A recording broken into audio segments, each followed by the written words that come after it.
Hi everyone. क्या आप भी वेब डेवलपमेंट सीख रहे हो या सोच रहे हो कि 2026 तक अपने आप को टेक वर्ल्ड के लिए फ्यूचर प्रूफ कैसे बनाया जाए? अगर हाँ, तो ये वीडियो आपके लिए एक कंप्लीट रोड मैप बनने वाला है। आज के टाइम में सिर्फ HTML, CSS, बेसिक जावास्क्रिप्ट आना ही काफ़ी नहीं है। आपको नए टूल्स, मॉडर्न फ्रेमवर्क्स और स्मार्ट स्ट्रेटजीज के साथ अपडेटेड रहना पड़ेगा। देखिए, वेब डेवलपमेंट एक ऐसा फील्ड बन चुका है जो लाइटनिंग स्पीड से इन्वॉल्व हो रहा है। हर साल नए ट्रेंड्स आते हैं, नए फ्रेमवर्क्स लॉन्च होते हैं और नए टूल्स मार्केट में डोमिनेट करने लगते हैं। अगर आप इन सब से अपडेटेड नहीं हो तो आप कंपटीशन में ऑटोमेटिकली पीछे छूट जाते हो, फिर चाहे आप बिगनर हो या आप इंटरमीडिएट डेवलपर हो। तो अब सवाल ये उठता है कि 2026 में एक सक्सेसफुल और हाईली पेड वेब डेवलपर बनने के लिए क्या क्या आना चाहिए, किन टेक्नोलॉजीज़ पर काम करना चाहिए, कौन सी स्किल पर फोकस करना चाहिए, कौन सी चीज़ें आउटडेटेड हो चुकी हैं और कौन सी चीज़ें नए ज़माने का फ्यूचर हैं। डोंट वरी, इस वीडियो में आपको मिलेगा एक डिटेल गाइड। हम बात करेंगे उन कटिंग एज टेक्नोलॉजीज़ के बारे में जो इंडस्ट्री के टॉप डेवलपर्स ऑलरेडी यूज़ कर रहे हैं। हम कवर करेंगे वो एसेंशियल स्किल्स जिनके बिना आपका पोर्टफोलियो इनकम्प्लीट माना जाएगा, और हम डिस्कस करेंगे लेटेस्ट करियर ट्रेंड्स और प्रोजेक्ट आइडियाज़ जो आपको रियल वर्ल्ड रेडी बनाएंगे। देखिए, चाहे आप एक स्टूडेंट हो या फ्रेशर हो या एक सेल्फ टॉट डेवलपर हो, ये वीडियो आपके विज़न क्लियर करेगा। ये बताएगा आपको कौन से टूल्स सीखना चाहिए, कैसे अपनी लर्निंग जर्नी को ऑप्टिमाइज़ करना है और कैसे आप अपनी ड्रीम जॉब या फ्रीलांस करियर की तरफ कॉन्फिडेंटली बढ़ सकते हो।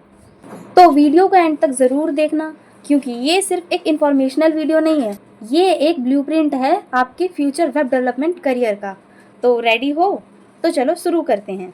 अब बात करते हैं रोड मैप की, step by step clear path जो आपको 2026 तक एक सक्सेसफुल वेब डेवलपर बना सकता है। रेडी? चलो ब्रेक डाउन करते हैं। तो सबसे पहले हमें यह क्लियर करना बहुत ज़रूरी है कि वेब डेवलपमेंट होता क्या है। तो वेब डेवलपमेंट में हम सीखते हैं फ्रंट एंड डेवलपमेंट के बारे में और बैक एंड डेवलपमेंट के बारे में। फ्रंट एंड डेवलपमेंट क्या होता है? वो सारी चीज़ें जो आप देख पा रहे हैं, वो सारा काम होता है फ्रंट एंड डेवलपमेंट में। और जो इंटरैक्टिविटी का काम होता है वो सारा काम होता है बैक एंड डेवलपमेंट में, जो दिखता तो नहीं है लेकिन जिसकी उसकी वजह से ही सारा काम हो पाता है, तो वो होता है आपका बैक एंड डेवलपमेंट में। और अगर हमें front end development and back and development और साथ में डेटाबेस के बारे में अच्छे से सारी चीज़ें आ जाती है तो हम कहलाते हैं एक फुल स्टैक वेब डेवलपर। और अगर हम ये रिएक्ट के साथ में करते हैं तो हम कहलाते हैं एक वन स्टैक डेवलपर। और अगर हम एंगुलर के साथ करते हैं तो हम कहलाते हैं मीन स्टैक डेवलपर। ओके, तो इसमें हम रिएक्ट के साथ वाले सारी चीज़ें देखने वाले हैं। तो चलिए, वेब डेवलपमेंट क्या होता है ये तो आपको पता चल गया होगा। अब आगे बढ़ते हैं। इसमें देखेंगे हम किस किस बेसिक टूल्स की हमें ज़रूरत पड़ने वाली है एक वेब डेवलपमेंट की जर्नी को स्टार्ट करने के लिए। सबसे पहले हमें ब्राउज़र चाहिए होगा, ब्राउज़र जो कि क्रोम ब्राउज़र आपका होगा, ठीक है। और VS कोड, ये आपको डाउनलोड और इंस्टॉल करना पड़ेगा। और VS कोड के अंदर लाइव सर्वर एक्सटेंशन इंस्टॉल करना होगा। और थोड़ी बहुत गिट और गिटहब की नॉलेज होनी चाहिए, जो कि हम आगे देखने वाले हैं कि क्या क्या हमें आना चाहिए। ओके, तो सबसे पहला स्टेप है फ्रंट एंड डेवलपमेंट को मास्टर करना, यानी क्लाइंट साइड को। क्लाइंट साइड कहने का क्या मतलब है? वही जो फ्रंट एंड यानी कि जो यूज़र देख पा रहा है, जहाँ से यूज़र इंटरेक्ट करेगा, ओके, वो होता है हमारा फ्रंट एंड डेवलपमेंट। तो सबसे पहला स्टेप यही है कि बेसिक्स को मास्टर करना है। HTML, CSS और जावास्क्रिप्ट, ये 3 पिलर्स हैं वेब डेवलपमेंट के। सिर्फ सरफेस लेवल नहीं बल्कि अच्छी अंडरस्टैंडिंग होनी चाहिए। सबसे पहले HTML में क्या क्या सीखना होगा आपको? HTML में हमारा स्ट्रक्चर होता है, तो इसमें tags, elements, attributes, tables, forms, list, semantic tags और मीडियाज़ में क्या क्या, जैसे कि इमेज, ऑडियो, वीडियो, ये बहुत ही वेबसाइट को बहुत अच्छा बनाते हैं। तो HTML में आपको ये सारी चीज़ें बहुत अच्छे से आनी चाहिए। फिर हमें सीखना है CSS, जो कि डिज़ाइनिंग के लिए बहुत ही अच्छा होता है, जिसमें आपको आना चाहिए selectors, properties, units, percentage, pixel और एम्प में, ये सारी चीज़ें। और बॉक्स मॉडल अच्छे से आना चाहिए। फ्लैक्स बॉक्स एंड ग्रिड के बारे में बहुत ही अच्छी नॉलेज होनी चाहिए, क्योंकि ये रिस्पॉन्सिव डिज़ाइन बनाते हैं।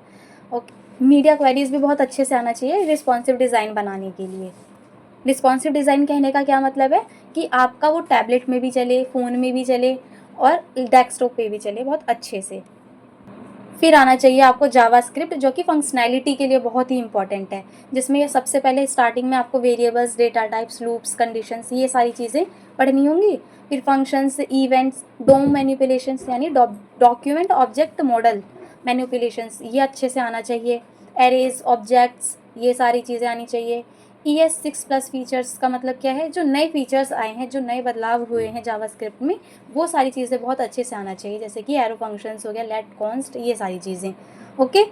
और जैसे ही ये सब आपको आ जाता है, तब क्या करना है, आपको बेसिक प्रोजेक्ट बनाओ, जैसे portfolio, website, to do app, simple quiz, ये सब आपके फंडामेंटल्स को स्ट्रॉन्ग बनाते हैं। और जैसे ही आप कुछ प्रोजेक्ट्स के साथ में ये सारी चीज़ें सीख जाओ, फिर आपको मूव करना है रिस्पॉन्सिव डिज़ाइन सीखने के ऊपर, क्योंकि रिस्पॉन्सिव होना वेबसाइट बहुत ज़रूरी है। मोबाइल फर्स्ट डिज़ाइन होना चाहिए। इसमें आपको मीडिया क्वेरीज बहुत ही अच्छे से सीखना होगा। टेलविन, CSS और बूटस्ट्रैप, ये यूज़र इंटरफेस लाइब्रेरीज है, जो कि आपका CSS का काम बहुत आसान बना देती है। टेलविन CSS या बूटस्ट्रैप में से आप एक ही सीखो, और मैं रिकमेंड करूँगी टेलविन CSS सीखने के लिए, क्योंकि ये नई टेक्नोलॉजी है। और आपको आना चाहिए फिग्मा टू कोड कन्वर्जन, मतलब फिग्मा डिज़ाइन जो होता है उसको देखकर आप कोड में कन्वर्ट करो। तो आप जैसे ही ये कन्वर्ट करना सीख जाते हो, तो आप बहुत अच्छे वेब डिज़ाइनर बन सकते हो। और जे क्वेरीज भी सीखना चाहिए डॉक्यूमेंट ऑब्जेक्ट मॉडल हैंडलिंग के लिए। Try building a responsive landing page from a Figma file, यानी वही कि आप रिस्पॉन्सिव लैंडिंग पेज बनाओ फिग्मा फाइल से, क्योंकि ये इंडस्ट्री लेवल स्किल्स होती है। ये सारी चीज़ें आने के बाद हम मूव करेंगे स्टेप 2 में, जिसमें आपको सीखना है version control with git and GitHub. इसमें क्या बेसिक चीज़ें आनी चाहिए, गिट की बेसिक्स चीज़ें आपको आनी चाहिए, गिटहब पे सेटअप करना आना चाहिए, तो डेली में जो यूज़ होने वाली कमांड्स है वो सारी चीज़ें आनी चाहिए, ताकि टीम कोलैबोरेशंस कर सकें। एक्स्ट्रा कॉन्सेप्ट्स आने चाहिए, जैसे git ignore, conflicts, reverse, reset, ये सारी चीज़ें आपको सीखनी होंगी गिट और गिटहब में। और गिट कमांड का ही यूज़ करके आपको अपने गिटहब पर अपनी प्रोजेक्ट फाइल्स सारी अपलोड करनी चाहिए, और गिटहब पे प्रोजेक्ट डालते रहना चाहिए, ताकि आपकी कंसिस्टेंसी बनी रहे। क्योंकि आज की इंडस्ट्री में गिट और गिटहब आपके डिजिटल रेज्यूमे बन चुके हैं। कोड ट्रैक करना, ब्रांचेस बनाना, पुल रिक्वेस्ट, ये सब आपको बहुत अच्छे से आना चाहिए। हर एक प्रोजेक्ट को गिटहब पे अपलोड करते रहना चाहिए, इससे आपका प्रोग्रेस जो है वो विजिबल रहता है। और गिटहब सीखने के बाद थर्ड स्टेप में मूव करेंगे हम, जिसमें हम सीखेंगे फ्रंट एंड के फ्रेमवर्क्स। फ्रेमवर्क में सबसे इम्पॉर्टेंट है आपका रिएक्ट। और हाँ, ये एक फ्रेमवर्क नहीं है, ये एक लाइब्रेरी है, ओके, जो कि बिल्कुल फ्रेमवर्क की तरह है, तो इसीलिए इसको फ्रेमवर्क भी बोलते हैं, लेकिन ये फ्रेमवर्क नहीं है, ये लाइब्रेरी है। तो इस चीज़ में कंफ्यूज नहीं होना, हमारा जो एंगुलर है वो फ्रेमवर्क है पूरा, और ये हमारी लाइब्रेरी होती है। और रिएक्ट जो है वो बहुत ही डिमांड में है आगे फ्यूचर के लिए, क्योंकि रिएक्ट का यूज़ करके हम सिंगल पेज एप्लीकेशंस बनाते हैं, और सिंगल पेज एप्लीकेशंस हमारे सर्च इंजन ऑप्टिमाइजेशन के लिए बहुत ही इंपॉर्टेंट होता है, इसीलिए रिएक्ट आना बहुत ज़रूरी है। तो रिएक्ट को भी हम कुछ बेसिक स्टेप्स में हम क्लियर करेंगे, ठीक है। सबसे पहला स्टेप है, आपको ये सीखना है रिएक्ट में क्रिएट रिएक्ट ऐप क्या होता है, और वाइट के साथ सेटअप कैसे करें। क्रिएट रिएक्ट ऐप जो है वो पुराना तरीका है रिएक्ट को क्रिएट करने का, और वाइट जो है वो नया तरीका है, तो ये चीज़ आपको सीखनी होगी। JSX के बारे में सीखना होगा। JSX कुछ नहीं है, रिएक्ट को हम जावास्क्रिप्ट और HTML, जावास्क्रिप्ट के अंदर हम HTML लिख सकते हैं, यही होता है JSX। JSX जो है वो एक्सटेंशन है रिएक्ट का, ओके। तो ये चीज़ सीखनी होगी। फिर कंपोनेंट से सीखना होगा फंक्शनल के लिए। प्रॉप्स सीखना होगा, डेटा कैसे पास करते हैं। यूज़ स्टेट सीखना होगा, स्टेट मैनेजमेंट सीखेंगे इसमें। और इवेंट हैंडलिंग सीखना होगा, जैसे ऑन क्लिक, ऑन चेंज, ये सारे। और फिर बेसिक सारी चीज़ें क्लियर होने के बाद सेकंड स्टेप में मूव करेंगे, जो कि होगा हमारा रिएक्ट इंटरमीडिएट। उसमें हमें क्या सीखना है, यूज़ इफेक्ट सीखेंगे, कंडीशनल रेंडरिंग सीखना है, lists with dot map functions, forms and control components, component reusability, CSS modules, ये सारी चीज़ें सीखेंगे इंटरमीडिएट लेवल में। और उसके बाद हम स्टेप 3 पर मूव करेंगे, जिसमें आपको सीखना होगा lifting state up, context API, global state, custom hooks, React router, lazy loading and code splitting, error boundaries. तो ये सारी चीज़ें सीखेंगे। मल्टी पेज ऐप बनाना सीखना है राउटर का यूज़ करके, ओके। तो ये सारी चीज़ें हो जाती हैं रिएक्ट में एडवांस। ओके, तो ये सब इतनी जल्दी तो होगा नहीं, आराम से इसमें टाइम लगता है आपको, 4 महीने तक का लगभग आप मान के चलिए पूरा आपका वेब डेवलपमेंट सीखने के लिए। अच्छे से अगर आपको सीखना है तो कम से कम 4 महीने चाहिए। ठीक है, फिर हम इसमें स्टेप 3 पर मूव करेंगे, जिसमें आपको ये रिएक्ट के बारे में सीखने के बाद कुछ रिएक्ट के इकोसिस्टम्स टूल्स हैं जो कि आपको सीखना चाहिए, जिसमें रिडक्स टूल किट हो गया, एक्सियोस हो गया, और रिएक्ट क्वेरी हो गया, नेक्स्ट जेएस, और टेस्टिंग के लिए जेस्ट या रिएक्ट टेस्टिंग लाइब्रेरी।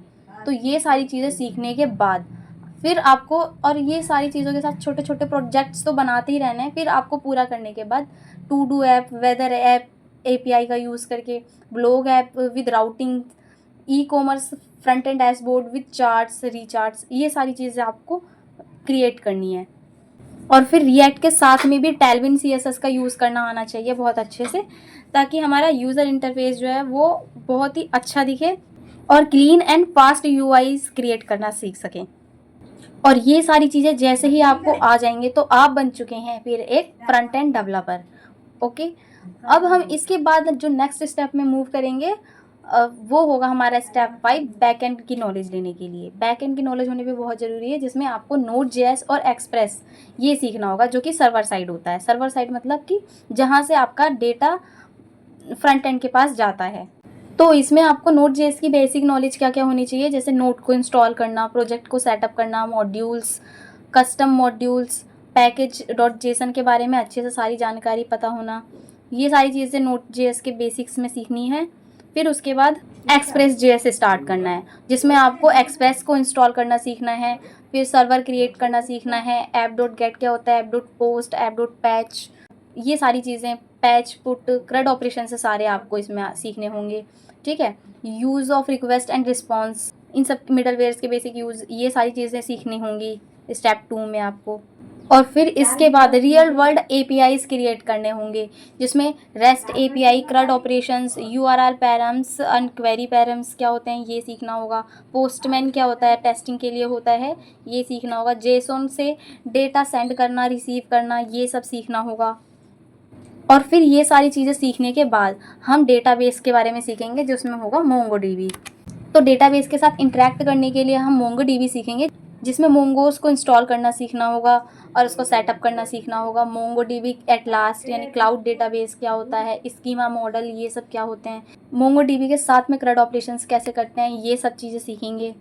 और ये सारी नॉलेज आपको फुल स्टैक माइंडसेट देती है और ज़्यादा अपॉर्चुनिटीज़ खोलती है। और ये सारी चीज़ें आने के बाद, ये सारी चीज़ें हो जाती हैं बैकएंड में, और बैकएंड आने के बाद फिर आपको ऑथेंटिकेशन एंड सिक्योरिटी के बारे में स्टेप 6 पे मूव करना है। यूज़र ऑथेंटिकेशंस के बारे में सीखना होगा कि जब लॉगिन और साइन अप करें तो डेटा सिक्योर होना चाहिए, तो वो कैसे होगा, ये चीज़ आपको सीखनी होगी। फिर जेसन वेब टोकन्स के बारे में सीखना होगा, ओथ के बारे में सीखना होगा, पासवर्ड हैशिंग, ये सब आपको सिक्योर ऐप्स बनाने में हेल्प करते हैं। सिक्योरिटी एजेंसियल्स में क्या क्या आ जाते हैं, ENV, sanitise input, secure HTTP headers, CORS, ये सारी चीज़ें आ जानी चाहिए बहुत अच्छे तरीके से। और लिमिट रिक्वेस्ट रेट आना चाहिए। आज के टाइम में सिक्योर कोड लिखना कोई एक्स्ट्रा स्किल नहीं है, ये एक्सपेक्टेशन है। तो सिक्योरिटी मस्ट है, इसलिए ये तो बहुत अच्छे से आना चाहिए।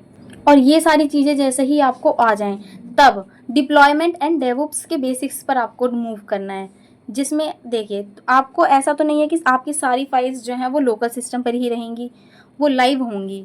जितने भी प्रोजेक्ट्स आप बना रहे हैं वो सारे प्रोजेक्ट्स लाइव दिखने भी चाहिए, तो डिप्लॉय करना सीखना होगा।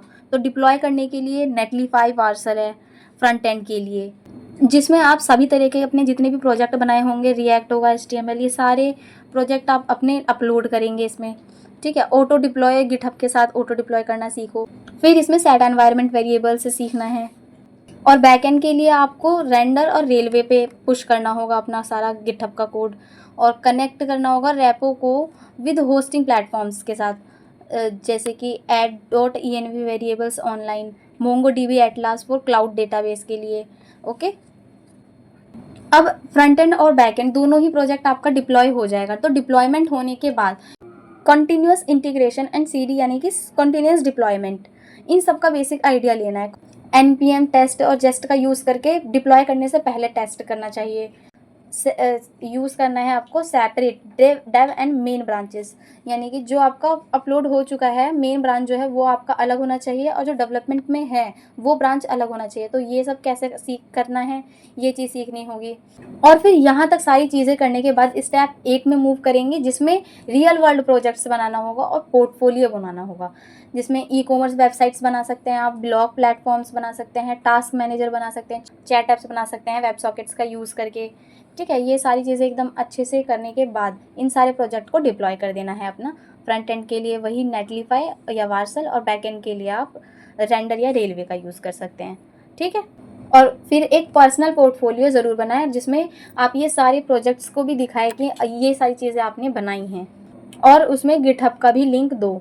और ये सब होने के बाद 9th स्टेप में मूव करना है, जिसमें आपको सॉफ्ट स्किल्स की नॉलेज होनी ज़रूरी है। फ्रीलांसिंग अपॉर्चुनिटीज़ के बारे में देखेंगे। टेक्निकल के साथ साथ सॉफ्ट स्किल्स भी होना बहुत इंपॉर्टेंट है, जिसमें कम्युनिकेशंस आपको आना चाहिए, टीम वर्क यानी ओपन सोर्स या कोलैबोरेट प्रोजेक्ट्स के साथ आपको टीम वर्क करना आना चाहिए, जो कि किस चीज़ से होगा, गिट एंड गिटहब के यूज़ से होगा।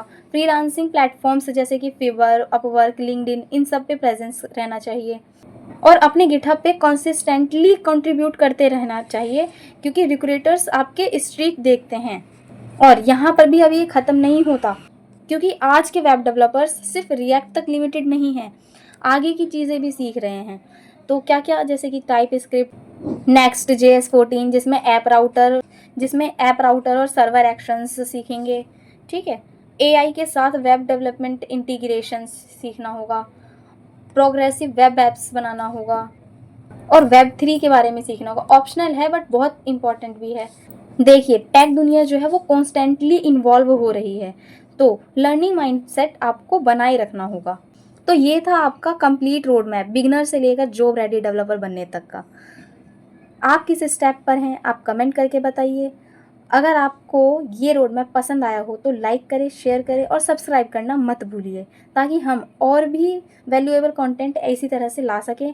और मिलते हैं नेक्स्ट वीडियो में एक नए टॉपिक के साथ। तब तक के लिए कोड करो, ग्रो करो। Bye bye.